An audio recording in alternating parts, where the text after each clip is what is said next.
15장 1절에서 15절입니다.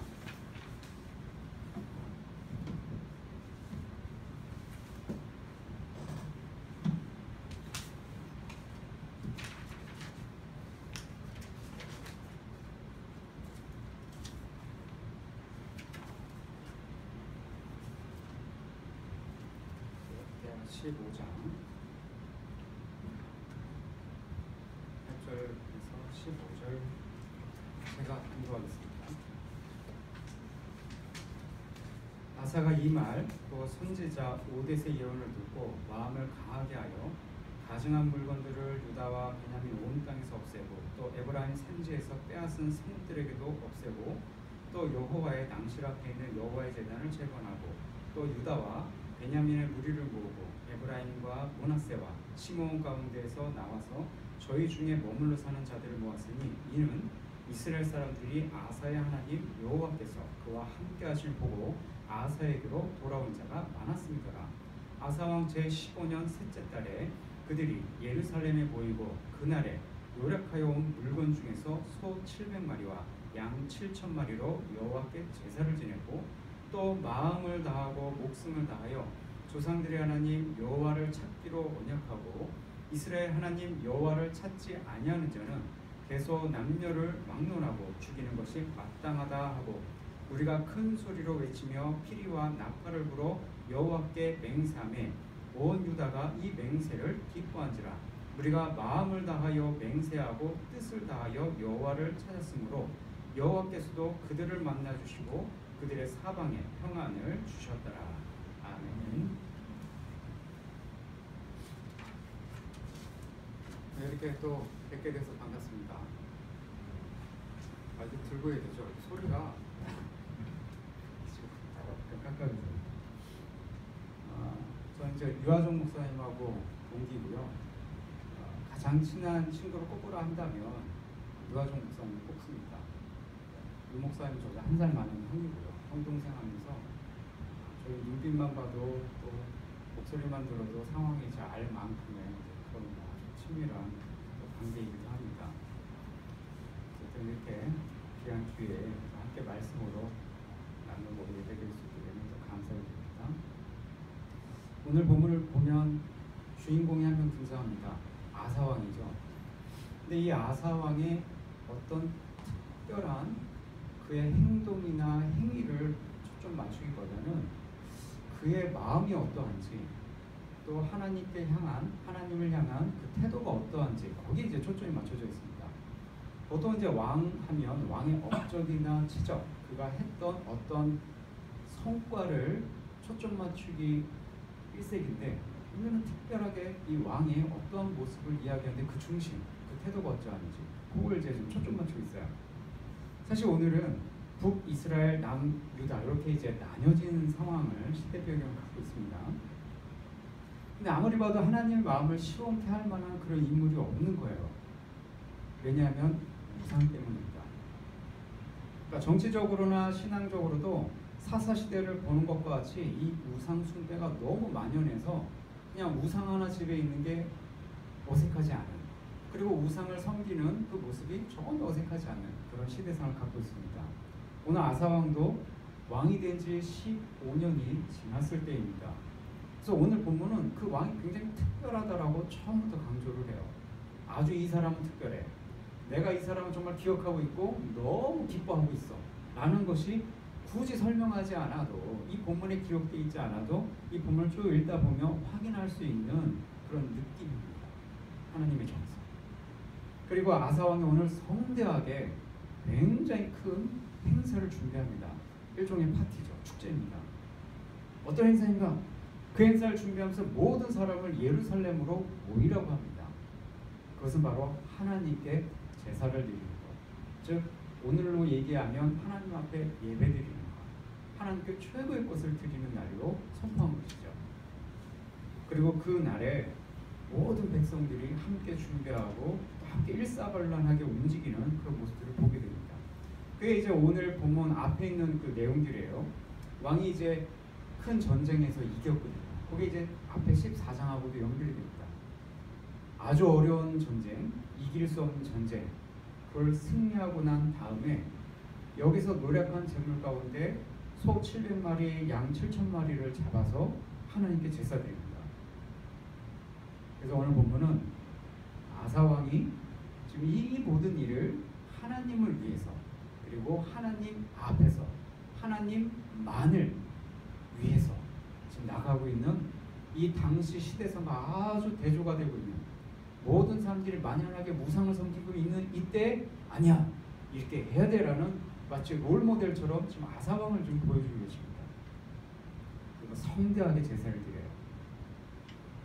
그리고 강조되는 것은 사실 백성들에게 선언하고 선포하는 건데 언약식을 겸하는 것 같아요. 그냥 하나님만 찾자는 약속을 합니다. 그게 이제 12절과 13절에 있어요. 한번 보시죠. 12절, 또 마음을 다하고 목숨을 다하여 조상들이 하는 여호와를 찾기로 언약하고, 언약식 맞지요? 약속을 하고 이제 이걸 언약식으로 거행하면서 자, 우리 이렇게 선언하는 거야, 약속하는 거야. 약속할 때는 이 약속이 사실 개인과 개인의 약속도 중요하지만, 왕이 지금 선포를 하면서 왕은 국가와 하나님, 나라와 하나님의 관계에서 지금 약속을 맺고 있고요. 참여하는 백성은 백성 개개인과 하나님과 지금 언약을 맺고 있습니다. 지금 왕은 왕대로 자기 개인도 포함이 되지만 국가의 대표이기 때문에 나라를 대신해서 우리나라는 남유다는 이제 하나님만 섬깁니다라고 선포하고 약속을 하는 거고요. 개인들도 마찬가지로 그렇게 약속을 해요. 그럼 이 언약식을 한다는 의미가 굉장히 크잖아요. 12절에 마음을 다하고 목숨을 다한대요. 이건 좀 굉장히 큰 의미입니다. 우리 익숙한 말씀이니까 마음을 다하고 목숨을 다해, 그래야지. 당시 이 이야기는요, 마음을 다해서 하나님께 나아가고 언약을 하는 것뿐만 아니라 목숨을 걸어야 되는 겁니다. 지금 이 언약식을 할 때 전제 조건이 목숨 거는 거예요. 목숨 걸고 이거 하는 거야, 알았지? 마음의 각오를 해, 준비해. 이거 말이 아니야. 제도로 정하고 내가 법령을 내려서 이렇게 할 거야 라는 의미가 굉장히 강한 거죠. 그럼 이 언약식을 볼 때 중요한 포인트가 이제 두 개가 있습니다. 다시 정리하면, 첫째는 이전의 신앙을 회복하는 거예요. 하나님만 찾고 하나님만 바라보는 이 삶이 언약 백성으로서 하나님의 백성으로서는 당연한 것인데 이게 무너져 있습니다. 신앙이 무너져 있죠. 영적으로 무너져 있죠. 그 단면을 우린 사사시대의 그 백성의 모습을 통해서 너무 적나라하게 살펴봤습니다.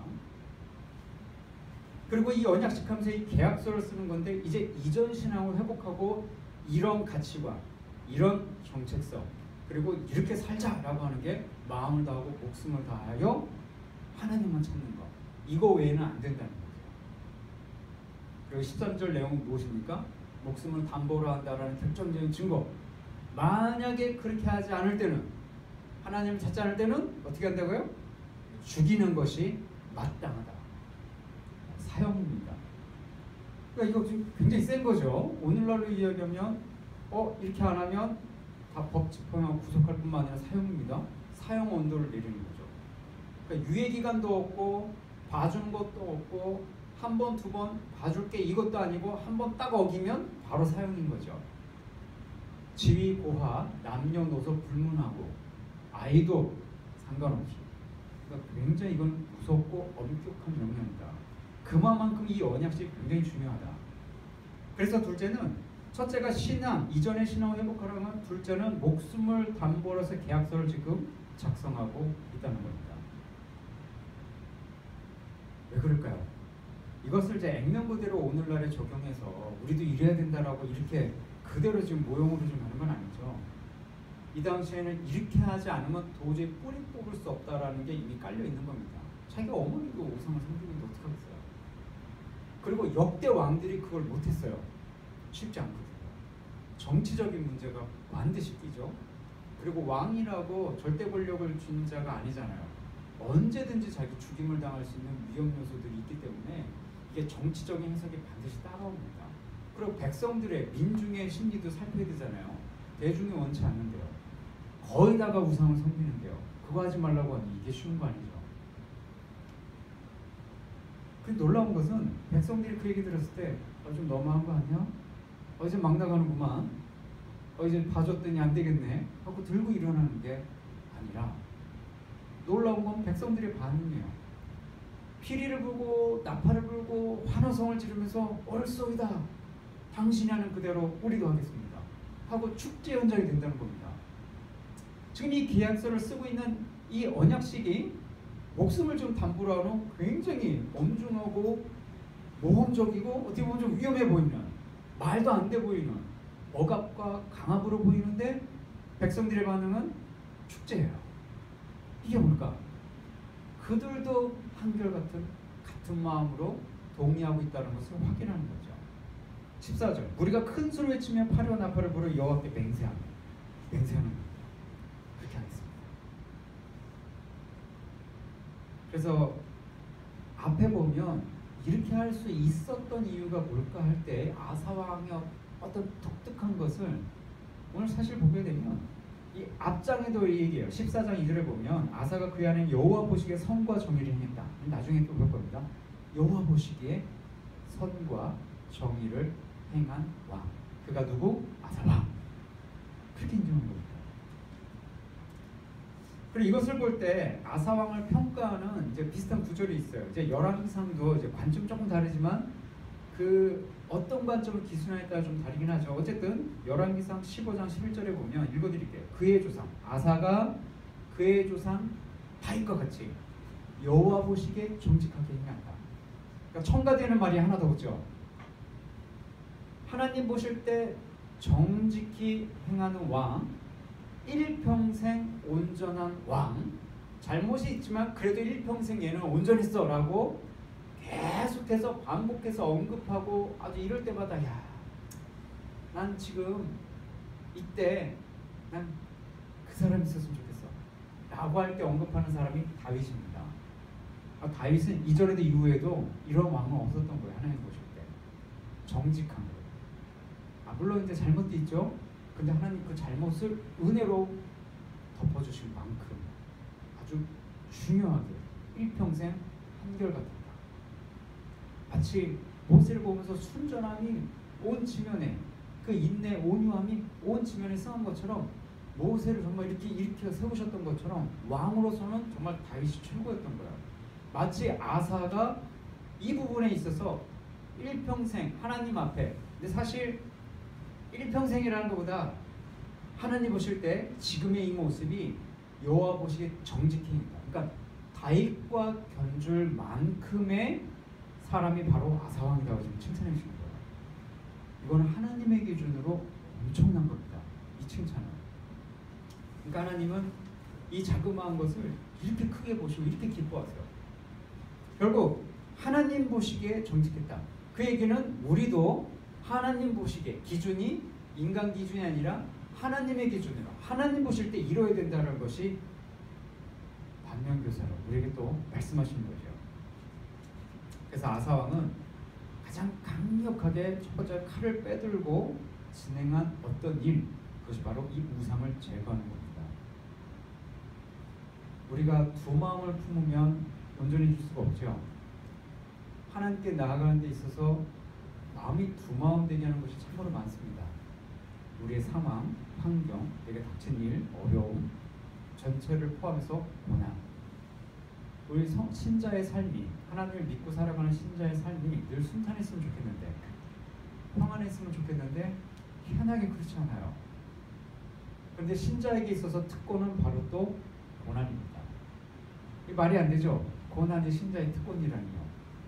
근데 이 고난을 통하여서 하나님을 지향하는 삶으로, 즉 내가 나의 중심적으로 내 중심적인 삶을 내 위주로 내 관점으로 보는 이 삶에서 하나님을 지향하는, 하나님을 바라보게 하는 이 관점, 이 영적인 지향성이라고 저는 표현하거든요.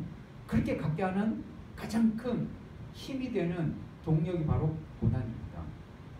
고난의 현장에서 특별한 하나님을 경험하거든요.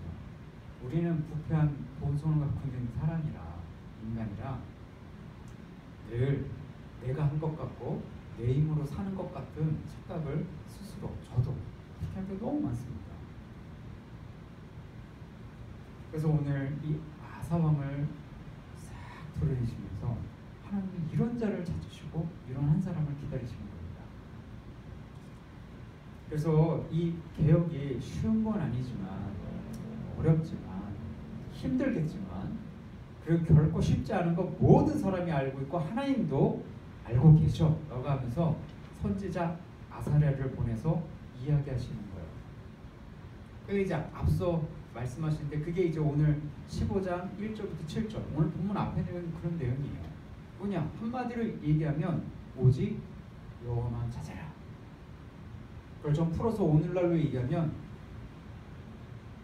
아사야 쫄지 말고 겁내지 말고 저들이 어떻게 나올까 그거 생각하지 말고 그대로 가. 오직 하나님만 찾으면 돼. 하나님만 봐. 나만 봐. 그러면 돼. 딱 그건 거야. 그리고 또 오늘 본문에 놀라운 사실이 있습니다. 모든 사람을 이제 예루살렘 불러서 이 축제 현장, 이 언약식에 참여하잖아요. 근데 아까 앞서 말씀드렸듯이 이스라엘이 지금 쪼개져 있죠. 북이스라엘, 남유다. 아시는 대로 북쪽에는 12지파 중에 10지파가 있고요.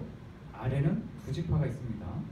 근데 아주 특별하게 오늘 본문 안에 유다와 베냐민 이 남유다에 있는 베냐민과 함께 이 2지파 외에 또 지파들이 언급이 돼요. 볼까요? 15장 9절 오늘 본문 9절이에요. 또 유다와 베냐민의 무리를 모으고 돼 있죠. 그 다음 에브라임, 므낫세, 시몬 나오죠. 그 지파 가운데 나와서 저희 중에 머무르는 자, 머물러서 사는 자들을 모았으니 라고 되어 있습니다. 자, 이 내용이 뭐냐면 에브라임과 므낫세와 시몬 지파가 북이스라엘에 있는 지파잖아요. 그 중에서 다 온 게 아니라 그 중에서 망명을 신청해서 남유다로 내려온 자들이 있다는 겁니다. 즉 북이스라엘 그러면 배교자들이에요. 왕부터 다 하나님을 등지고 사는 민족으로 돼버린 거예요. 그 중에서 내려온 자가 있다. 그러면 다 배교자가 아니라 그 중에서도 신실하게 하나님 찾는 자가 있었다는 거죠. 모두가 다 배교한 건 아니라는 거예요. 또 하나는 그들이 왔는데 왜 내려왔을까? 라는 질문인 겁니다. 왜 내려왔을까? 그것은 뭔가 봤던 거예요. 이들이 야 우리 내려가야겠다. 그 조그만한 그거 저 언제 망할지 모르는데 가자고? 아니야 가야 돼. 왜 그럴까요?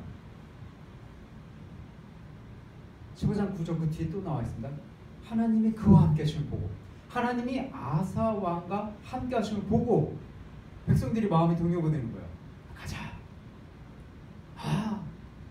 하나님이 함께 하시는 아사 왕, 즉 하나님이 함께 하신 사람을 보고 그렇지 아니한 사람들이 오고 그러려고 했던 사람들도 온다는 거죠. 정착했던 그 땅을 버리고 그리고 편리한 모든 것을 버리고 내가 이득을 취할 수 있고 편하게 살 수 있는 그 모든 것을 다 던져놓고 내려온다는 건 쉬운 거 아니죠. 아주 어려운 겁니다. 고민을 많이 해야 되는 거예요. 더군다나 그렇게 내려왔을 때 받아줄지 아닐지 새로 정착해서 시작해야 되는데 그거 쉬운 거 아닙니다. 근데 남유다는 이들을 받아줘요. 그리고 이들이 내려온 이유와 목적도 분명히 알죠. 얼마나 경계하겠습니까? 혹시 첩자가 아닌가? 문제 아닌가? 근데 오늘 본문에서는 이들을 다 예루살렘에 함께 모읍니다. 그리고 이들이 분명히 뭘 받냐? 하나님이 함께 하시는 그를 아사왕을 봤다는 겁니다. 그래서 하나님이 함께 하시는 아사왕이 어떻게 행동하는가? 담대하게 결단할 때 그냥 다 해버려요. 야 우상 제거해. 산당 없애. 타다닥. 1~4분 안에 끝납니다. 그리고 언약을 체결하고 그대로 살기로 작정해요. 그러니까 이렇게 할 수 있었던 것은 바로 영적인 담력이죠. 이 영적인 담력은 어디서 얻어지나요? 고난을 통해서. 앞서 말씀드린 이 고난을 통해서. 그럼 아사왕의 고난은 어디 있었을까요? 이 앞장에 있습니다. 어떤 사람이죠? 14장 잠깐 보게 되면 구스 사람 세라가 군사 100만 명을 끌고 오는데 전차 300까지 끌고 와요. 이게 이제 기병이라 그럴 때 병거라고 한다 그러면 우리나라 지금 현재로 따지면 전차입니다. 전차 300대면 상대가 안 돼요. 그냥 몇만 명이 오더라도 한번 쑥 지나가면 그냥 끝나는 거예요. 그런데 이건 게임이 안 되는, 반밖에 안 되는 인원으로 이걸 맞서야 되는데 이 반도 온전한 반이 아니에요 사실. 그러니 고민이 안 되겠습니까? 그때 요약하자면 앞장 14장 이제 나중에 한번 보세요. 너무 다급하니까 하나님께 막 매달립니다. 하나님 도와주세요. 하나님밖에 없습니다. 그래서 14장 11절 이래요. 아사가 그의 하나님 여호와께 부르짖어 여호와여 힘이 강한 자와 약한 자 사이에는 주밖에 도와줄 리가 없사오니. 힘이 강한 자나 연약한 자나 도와줄 리는 주밖에 없다. 그렇다는 것은 지금 이 왕은 힘세다고 되는 것도 아니고 약하다고 안 되는 것도 아니라는 거예요. 하나님만 도와줄 수 있으니까 하나님이시면 강한 자도 낮출 수 있고 약한 자도 높일 수 있다라는 확신에 근거한 고백인 것이죠. 그래서 하나님께 부르짖습니다. 그리고 제 감동이 되는 멘트, 말씀이 바로 이것입니다. 사람이 주를 이기지 못하게 하옵소서. 우린 신앙생활하면서 혼돈에 빠질 때가 간혹 있습니다. 분명한 것은 우리 신앙적으로는 절대 사람이 하나님을 이길 수 없고 상황과 환경이 하나님을 압도할 수가 없고 이 세상의 어떤 권력자도 하나님을 대항할 수 없다라는 걸 확신하지만 우리가 눈으로 목격하고 그걸 목도한다고 그러죠. 성경에서는 목격하는 현장은 세상의 법이 하나님 법보다 위에 있는 것 같은 그런 느낌 받을 때가 너무 많은 거예요.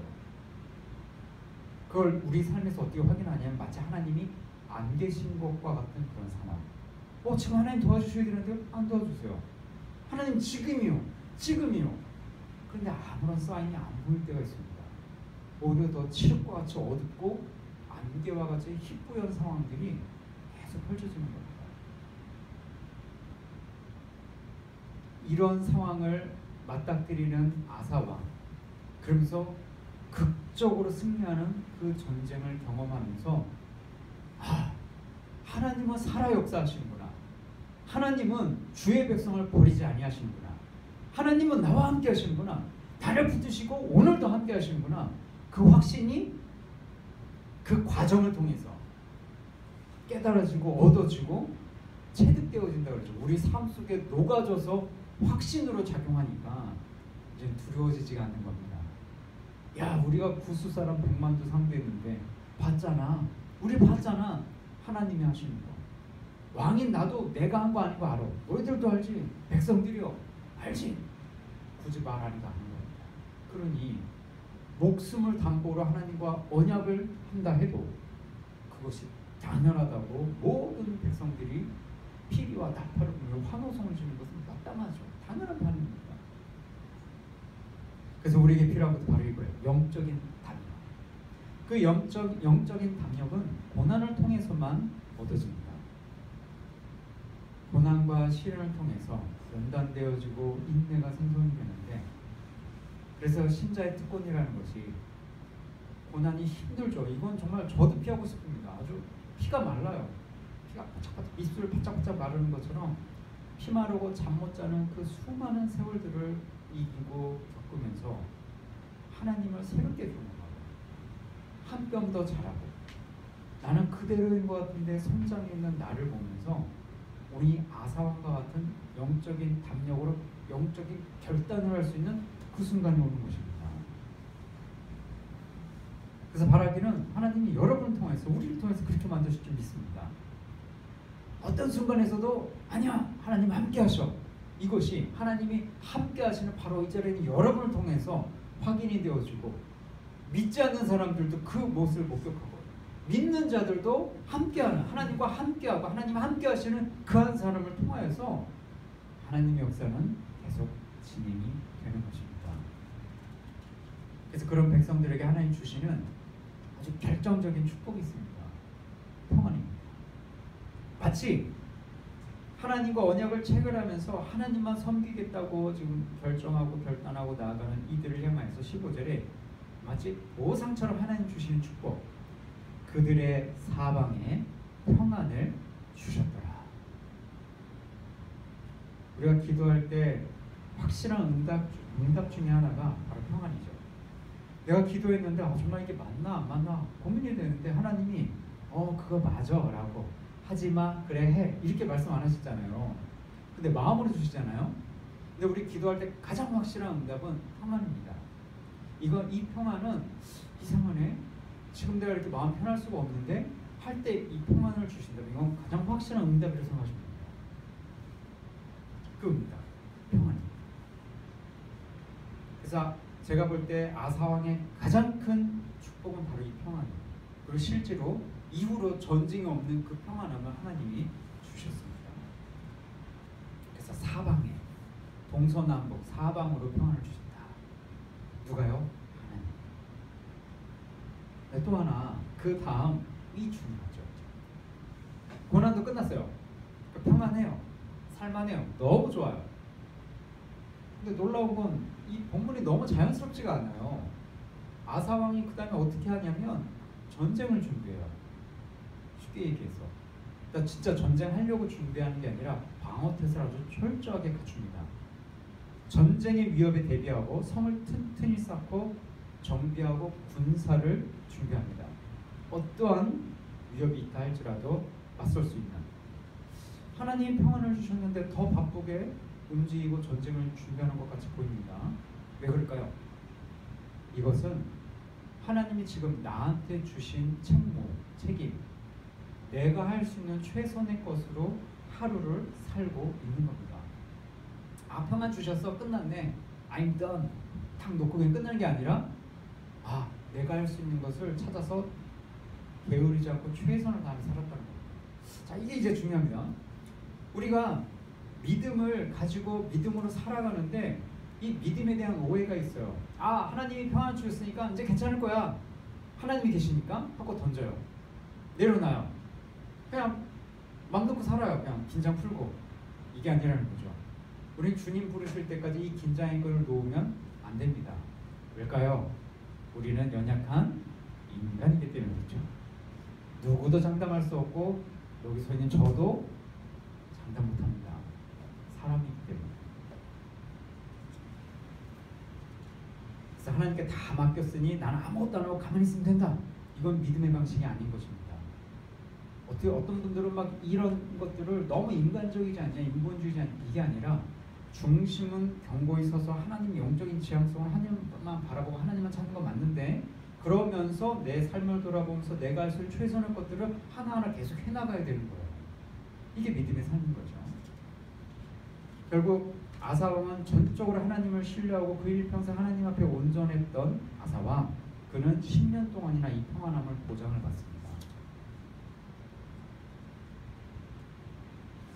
오늘 이 아사왕의 신앙적인 모습이 우리의 모습이 되길 간절히 바랍니다. 그리고 저 스스로도 또 한 번 다짐합니다. 그렇지, 맞아, 하나님만 봐야지. 일평생 온전한 것처럼. 물론 인생에 오점도 있고 굴곡도 있고 언젠가 또 넘어질 거야. 저도 그래요. 언젠가 또 넘어지겠지, 또 쓰러지겠지, 어쩔 수 없죠 뭐. 하지만 쓰러질 거 무서워서 지금 주저하고 이것이 아니라 쓰러질지라도 한번 부딪혀보고 가는 겁니다. 그래서 쓰러질 때는 에이 어쩔 수 없죠 뭐, 인간이잖아. 하지만 쓰러지지만 완전히 엎드러지지 않는 것은 하나님 나와 함께 하시니까, 붙드시니까 그래도 나는 끝까지 갈 거야. 이게 이제 계속 하나님만 찾는 겁니다. 그래서 오늘 하나님 향한 마음이 온전한 아사왕을 통하여서 그렇게 했다라는 것은 다른 말로 갖고 얘기하면 하나님과 동행하는 사람입니다. 하나님과 함께하는 자, 곧 하나님과 동행하는 사람. 일평생 온전한 마음으로 하나님만 찾으며 하나님과 동행하는 왕처럼 하나님과 동행하는 그 사람이 바로 여러분이 되시기를 간절히 주의 이름으로 축원합니다. 기도하겠습니다.